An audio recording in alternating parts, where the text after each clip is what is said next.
Stock market کی مندی کے بعد پھر اٹھان 1,84,000 پوائنٹس کی بلند ترین سطح پر پہنچ گئی۔ 100 انڈیکس میں 2200 سے زائد پوائنٹس کا اضافہ ریکارڈ۔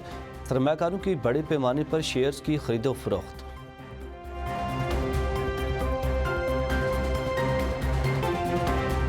حکومت کی یو اے ای سے $3 ارب قرض رول اوور کرنے کی درخواست۔ وزیر اعظم شہباز شریف نے خط کے ذریعے یو اے ای قیادت کو درخواست کی اور $2 ارب کی میچورٹی رواں ماہ جبکہ $1 ارب کی میچورٹی جولائی میں ہے۔ ذرائع کے مطابق یو اے ای سے لیے $3 ارب 2021 میں اسٹیٹ بینک میں ڈپازٹ کرائے گئے تھے۔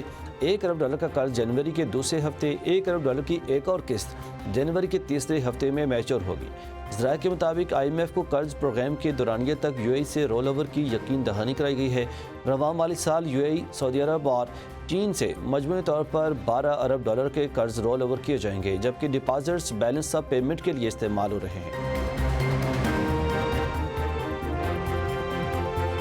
خیبر پختونخوا سے مجموعی طور پر 9,72,000 سے زائد افغان واپس جا چکے۔ 61,376 افراد کو خیبر پختونخوا کے راستے ڈپورٹ کیا گیا۔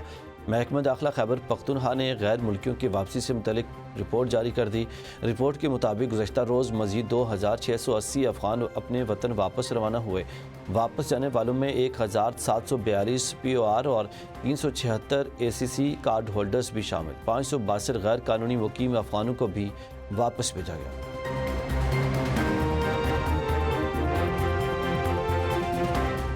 BRT توسیعی منصوبہ۔ وزیر اعلیٰ خیبر پختونخوا کے کم وقت میں ہوم ورک مکمل کرنے کی ہدایت۔ وزیر اعلیٰ سہیل آفریدی کی زیر صدارت اجلاس منصوبے کے حوالے سے بریفنگ لی۔ وزیر اعلیٰ کا کہنا تھا کہ BRT توسیع سے ضلع خیبر کے عوام کو محفوظ، معیاری اور سستی سفری سہولیات میسر آئیں گی۔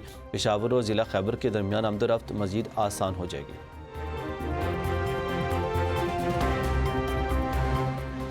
اور وزیر اعلیٰ بلوچستان کے انتہا پسندی کے تدارک اور مثبت بیانیے کے فروغ پر زور۔ کوئٹہ میں سینٹر آف ایکسیلنس برائے انسداد تشدد سے متعلق اعلیٰ سطح کے اجلاس سے خطاب کرتے ہوئے میر سرفراز بگٹی نے کہا کہ ریاست کے خلاف بے بنیاد پروپیگنڈا معاشرتی انتشار اور تشدد کو جنم دیتا ہے۔ ملک سے اس کا مؤثر تدارک ناگزیر ہے۔ نوجوانوں کو درست سمت دکھانا اور حقائق سے آگاہ کرنا وقت کی اہم ضرورت ہے۔